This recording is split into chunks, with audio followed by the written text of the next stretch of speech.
Shalom jemaat yang dikasih Tuhan, hari ini kita akan diteguhkan untuk menghayati keberadaan diri kita di hadapan Tuhan sebagai orang yang hatinya benar-benar sungguh tempat menjadi bersemayamnya Allah. Maka pertanyaannya adalah, layakkah kita? Kebenaran firman Tuhan hari ini meneguhkan kita tentang kelayakan kita di hadapan Tuhan. Ibrani pasal 9 yang nanti jemaat yang dikasih Tuhan boleh sempatkan untuk membaca secara pribadi dengan lengkap dari ayat 1 sampai selesai. Tetapi hari ini saya akan membacakan ayatnya yang ke-14 sampai 15 untuk meneguhkan kita. Betapa lebihnya darah Kristus yang oleh Roh yang kekal telah mempersembahkan dirinya sendiri kepada Allah sebagai persembahan yang tak bercacat, akan menyucikan hati nurani kita dari perbuatan-perbuatan yang sia-sia, supaya kita dapat beribadah kepada Allah yang hidup. Karena itu ia adalah pengantara dari suatu perjanjian yang baru, supaya mereka yang telah terpanggil dapat menerima bagian kekal yang dijanjikan. Sebab ia telah mati untuk menebus pelanggaran-pelanggaran yang telah dilakukan selama perjanjian yang pertama. Jadi jemaat yang dikasih Tuhan, bagian ini bagian di mana kita diteguhkan dalam rangka menghadap Tuhan.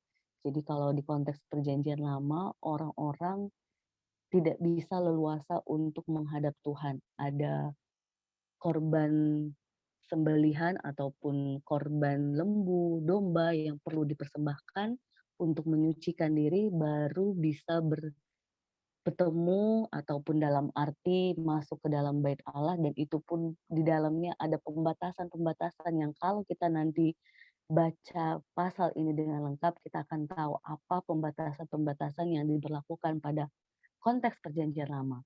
Namun di bagian ini kita diteguhkan bahwa tidak perlu lagi korban bakaran, sembelihan, tetapi Kristus yang menjadi perantara sejati yang mempersembahkan dirinya sendiri kepada Allah sebagai persembahan yang tak bercacat untuk menyucikan hati nurani kita dari perbuatan yang sia-sia. Sehingga kita bisa beribadah kepada Allah yang hidup karena hati kita sudah disucikan. Jadi jemaat yang dikasihi Tuhan, jika ada di antara kita yang bertanya, layakkah kita untuk hati kita menjadi tempat bersemayam Allah, maka hayatilah sungguh-sungguh pengorbanan Yesus di kayu salib dalam masa prapaskah ini.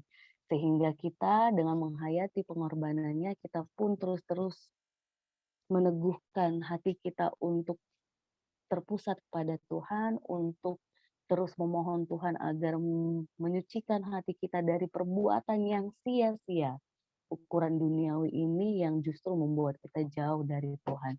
Untuk itu, jemaat yang dikasihi Tuhan, mari kita sehati sepikir untuk terus menghayati kehidupan kita yang terus diperbaharui dengan adanya Allah yang hidup dalam hati kita. Sehingga perbuatan kita, pikiran, dan laku kita, ucapan kita semuanya seturut dengan kehendak Tuhan yang bersemayam dalam hati kita. Biarlah peribadahan kita kepada Allah yang hidup senantiasa nyata lewat keseharian kita. Saling mendoakan, saling meneguhkan jemaat yang dikasih Tuhan, sehingga setiap yang kita lakukan dalam hidup ini, baik pekerjaan, pelayanan, dimanapun kita berada, semuanya memancarkan cinta kasih Tuhan, dan menjadi kemuliaan bagi nama Tuhan. Tuhan Yesus memberkati kita. Amin.